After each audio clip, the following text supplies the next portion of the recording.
Igualmente, como siempre, encontrarnos. Bueno, encontrarnos en este día de viernes para seguir conversando sobre esos temas que nos trae, el esclarecimiento que nos trae la doctrina espírita.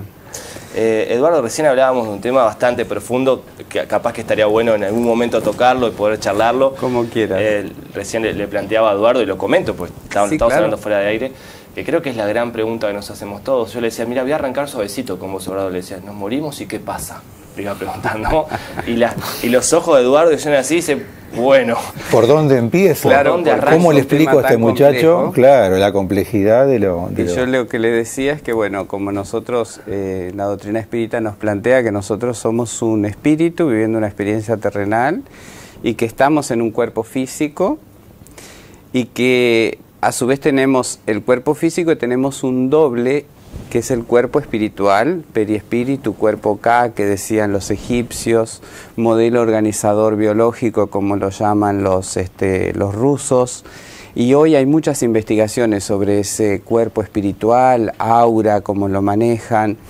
Y a su vez el espíritu, que el libro de los espíritus nos dice a través de Allan Kardec, que el espíritu es como una chispa, como una llama, que está dentro, contenido en algún lugar, que es el perispíritu. Sería como la vestimenta del espíritu. Cuando nos morimos, el proceso biológico es que el corazón pare de latir, el cuerpo entonces detiene sus funciones y el espíritu empieza a desprenderse porque ya no necesita el cuerpo físico, lo deja. Y es un proceso que hablábamos que va a depender de cada uno, que puede llevar en algunos unas horas, en otros días y en otros meses. ¿Y eso porque se van desprendiendo los lacitos, cada célula física tiene su correspondiente en el cuerpo periespiritual. Entonces se van rompiendo esos lazos y el cuerpo periespiritual va reabsorbiendo toda la energía que queda en el cuerpo y eso lleva a un proceso que va a depender de cuán mentalmente material sea el ser, porque ahí entonces validar el pensamiento, ¿no? Si nosotros somos personas que nos hemos dedicado mucho a la parte material y no cultivamos nuestra parte espiritual, nos vamos a quedar en nuestra creencia de lo que conocemos. Entonces, si yo pienso que soy materia, me voy a quedar viendo lo que considero y no voy a buscar otros recursos. Claro. Me voy a quedar en los lugares conocidos, cerca de mi cuerpo, probablemente viendo la descomposición, con todo lo que conlleva eso del shock, ¿no? De no poder desprenderme, y un tiempo determinado para generar ese proceso.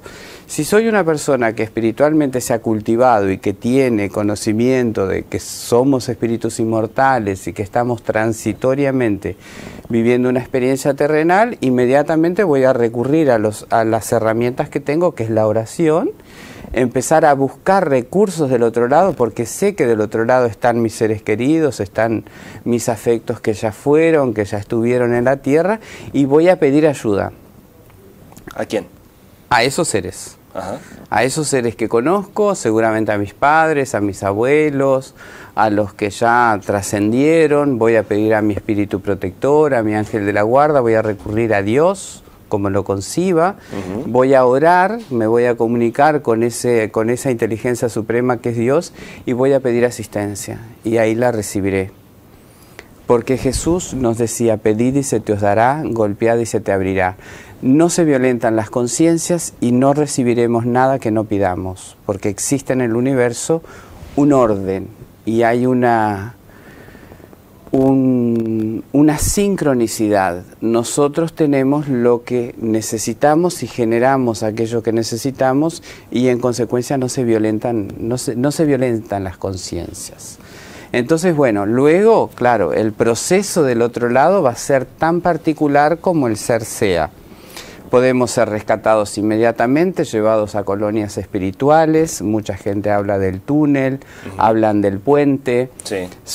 Hay muchos estudios sobre eso, una de ellas es la doctora Elizabeth Kubler-Ross, que ha escrito mucho sobre tanatología, con sus pacientes en estado de casi muerte, moribundos, el doctor Vítor Sueiro. Sí, claro.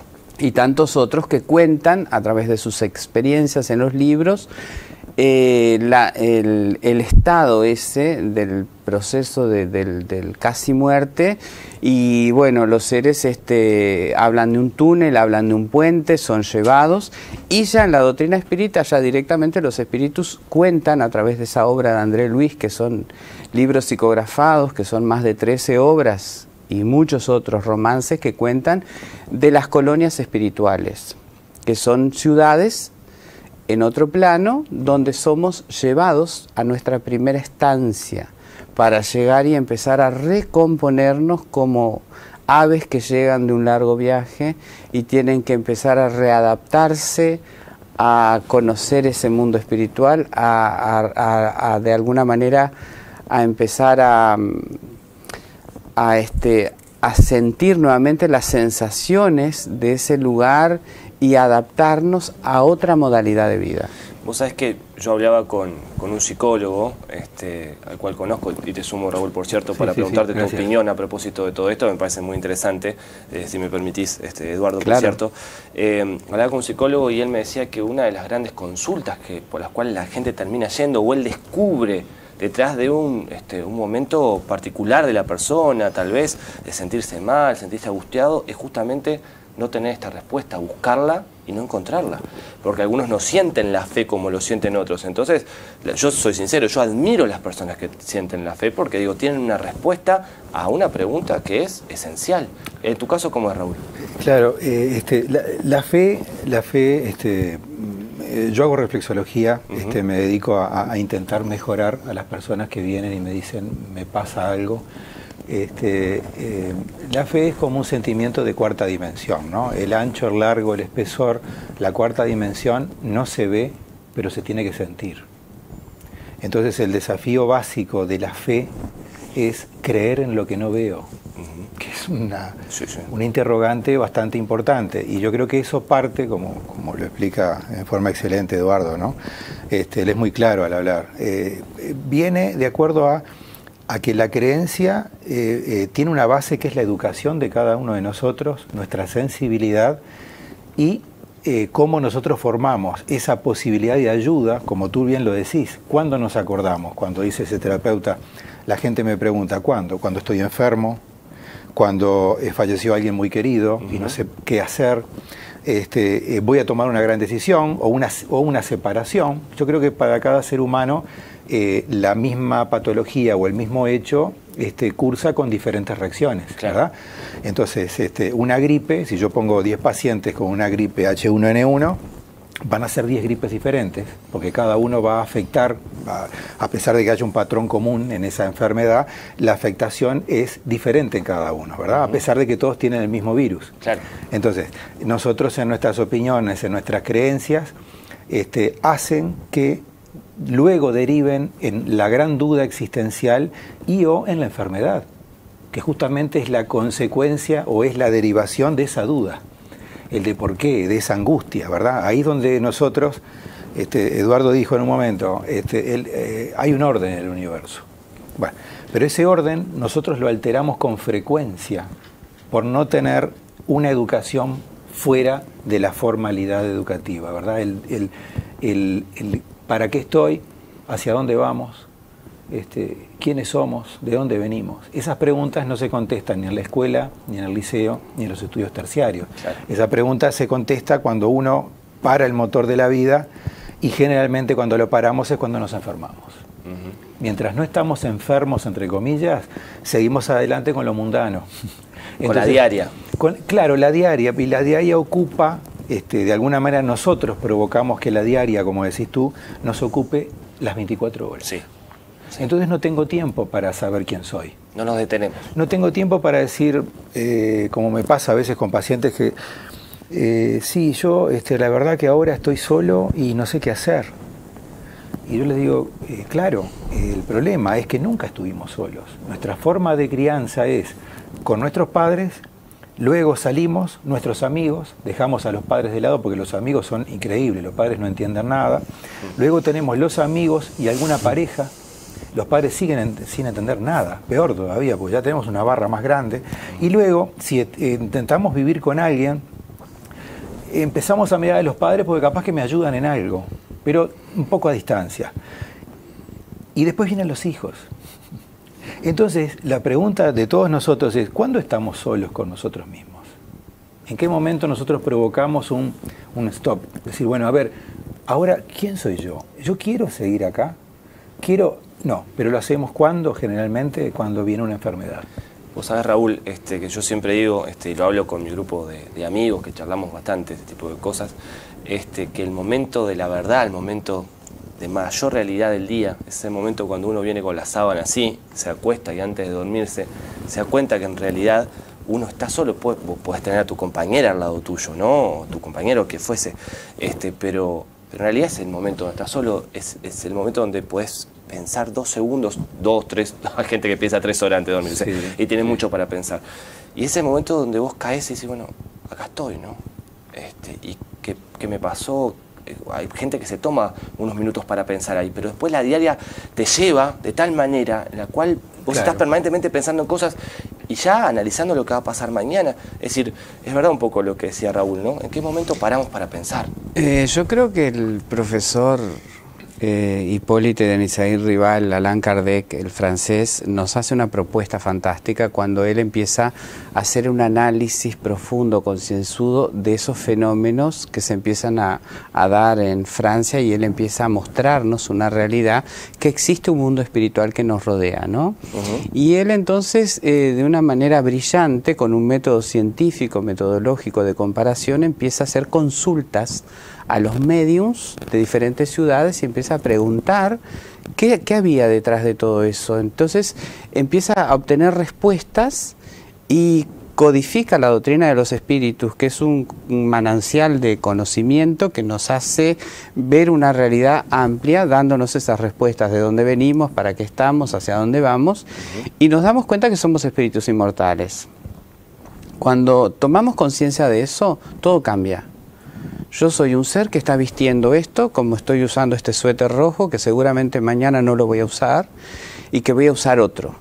Así son las reencarnaciones. Nosotros usamos un cuerpo durante una existencia que es relativa de acuerdo a cada persona, porque el vehículo, Raúl, que se dedica al cuidado del físico, imagínate lo importante que es cuidar nuestro vehículo, que es lo único que tenemos para transitar la experiencia de la vida.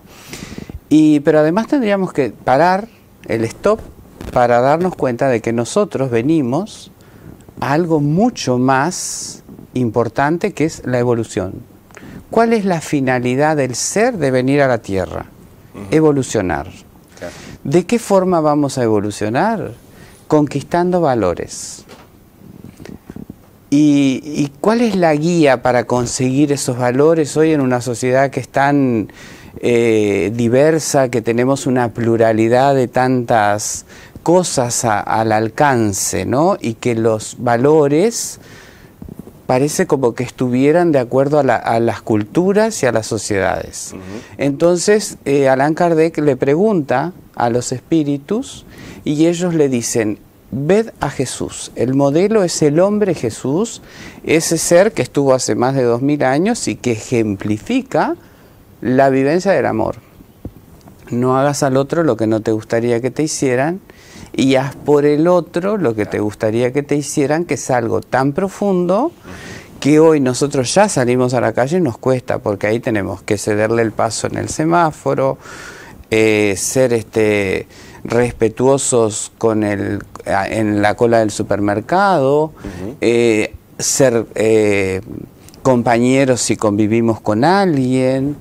Tenemos que tratar de durante todo el día tener pensamientos amorosos, actitudes amorosas hacia el otro, tratar bien a las personas que nos rodean, porque a nosotros nos gustaría que nos trataran bien, y o sea, hacer al otro lo que nos gustaría que nos hicieran, y es algo sumamente difícil. Pero sería como el eje, el modelo, que tendríamos que hacerlo todo más allá de las religiones, porque a veces hablamos de esto y la gente dice: ay, pero esto es una religión, esto tengo que hacer, estar orando, tengo que estar arrodillado. No, nada. Tengo que ejemplificar en la acción del bien. Y eso es lo que nos trae la paz de conciencia. Entonces San Agustín en la pregunta 919 del Libro de los Espíritus, dice que cada noche nosotros debemos de, al finalizar el día, meditar, analizar todo nuestro día y hacer como un análisis de nuestra conciencia para ver cómo actuamos y cómo fuimos, y ahí ya estaríamos en paz. O no. Si pasamos la prueba de hacer al otro lo que nos gustaría que nos hicieran. Y si no, al otro día recomenzar, pero con una actitud de vigilancia.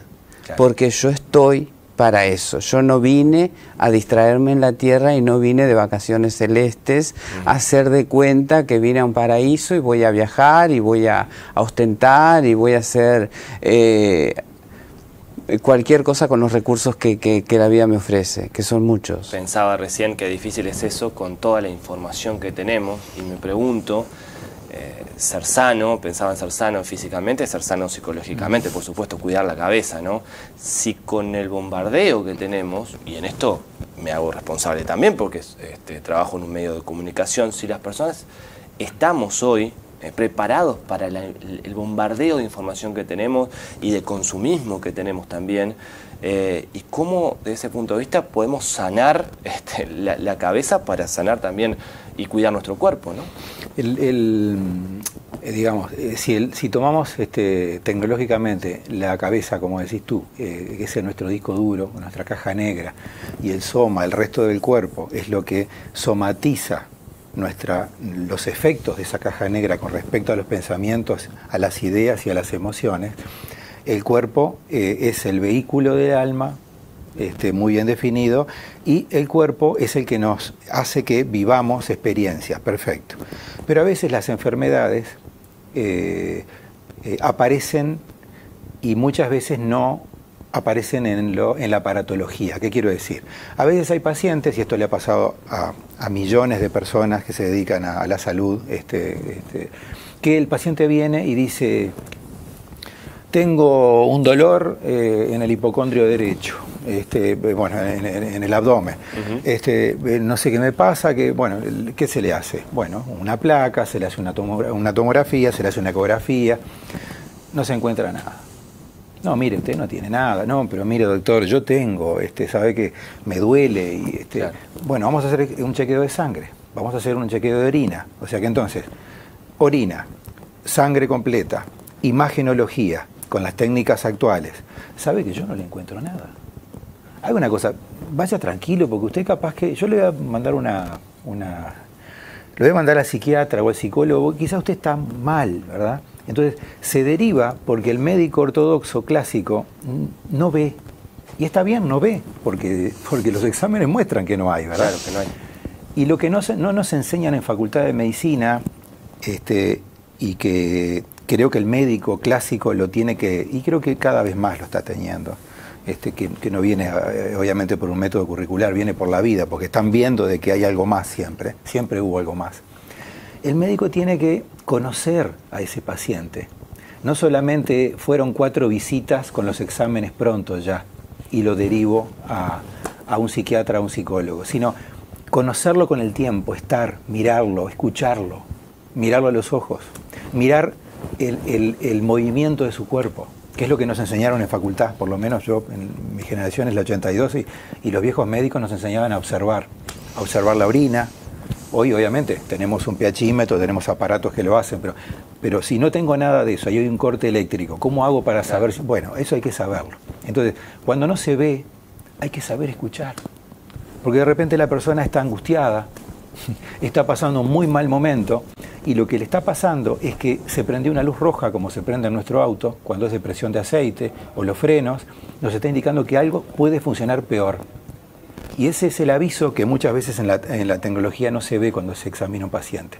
El paciente lo está diciendo, me duele acá. Entonces hay que observarlo, pero escucharlo, porque de repente saca una angustia o saca un gran problema, y es ahí donde hay que ayudar. Entonces quiere decir que la enfermedad no se somatiza inmediatamente. Muchas veces tenemos algo y no se ve, claro, pero se siente. Y el único que lo siente es el dueño del cuerpo. Entonces el que trata de ayudar tiene que tener también la visión, tiene que tener una amplitud para decir, a ver, quiero escucharlo. ¿Qué le pasa últimamente? No, mire, justo, sabe que me pasó tal cosa. Ah, y eso viene de hace meses. Sí, porque sabe que, no sé, no sé, un ejemplo, pero me divorcié. Claro. Ah, bueno. Ahora entiendo. Claro. La pregunta es, me pongo del otro lado, ¿no? Puede estar mirando un doctor que en la diaria esté en un hospital, en un sanatorio, y dirá, ¿y yo tengo el tiempo para hacerlo? ¿De verdad tengo el tiempo para hacerlo? ¿O viene un paciente tras otro paciente y me corren y la mutua y me llaman por teléfono, se demora mucho? Ahí tocaste un tema. Claro. Yo creo, mira, que hoy estamos en un momento bisagra de la humanidad, a donde, bueno, hay toda una cantidad de investigaciones, y que además se ha generado ese tipo de necesidad para comprender al ser, y han surgido otras posibilidades, como el caso de las asociaciones médico-espíritas, que nosotros recientemente tuvimos un congreso acá en el Hotel Jean Clever con más de 350 personas, con 10 médicos de diferentes países, que en realidad están viendo una modalidad de trabajo distinta. Es la medicina unida a la espiritualidad, viendo al ser como un ser integral. No somos solamente lo material, somos un ser material que es perfecto, con un organismo que funciona sincrónicamente a las mil maravillas, pero a su vez tenemos un espíritu y un periespíritu. Cuando tú ves esa trinidad, esa trilogía, ya la concepción de la enfermedad cambia. Claro. Y eso hoy hay investigaciones múltiples, se están estudiando en grandes universidades del mundo. Ya la materia medicina y espiritualidad hoy en Estados Unidos está en la gran mayoría de las universidades, en la India, en Inglaterra, en Brasil. Entonces, claro, está surgiendo, y eso lo puede corroborar Raúl, está surgiendo una nueva mentalidad con otros profesionales médicos que sí están contemplando al paciente de una manera distinta.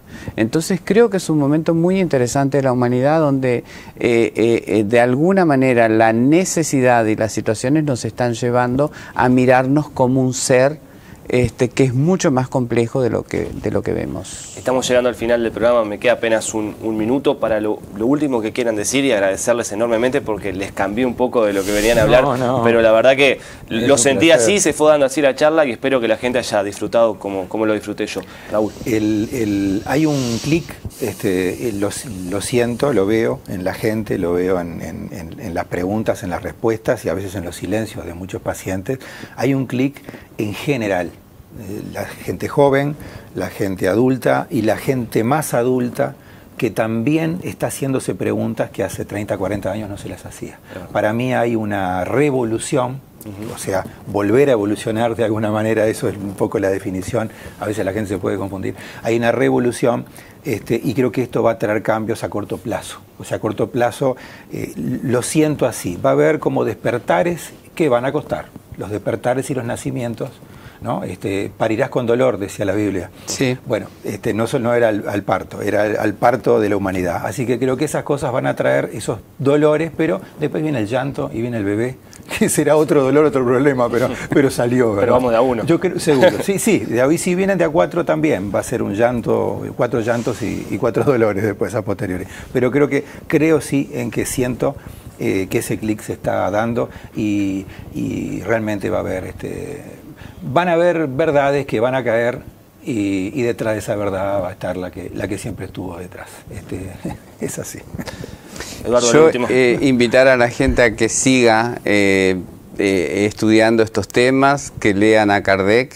El libro de los espíritus yo creo que es un tratado que realmente nos trae un conocimiento que es un manantial de luz. Visitar nuestra página web, que es www.Federación Espírita de Uruguay, y allí ver cuáles son las casas espíritas. Y bueno, agradecerte por el espacio. Muchas gracias a vos, Eduardo. Gracias, Raúl. Por favor, a ti. Muchas gracias.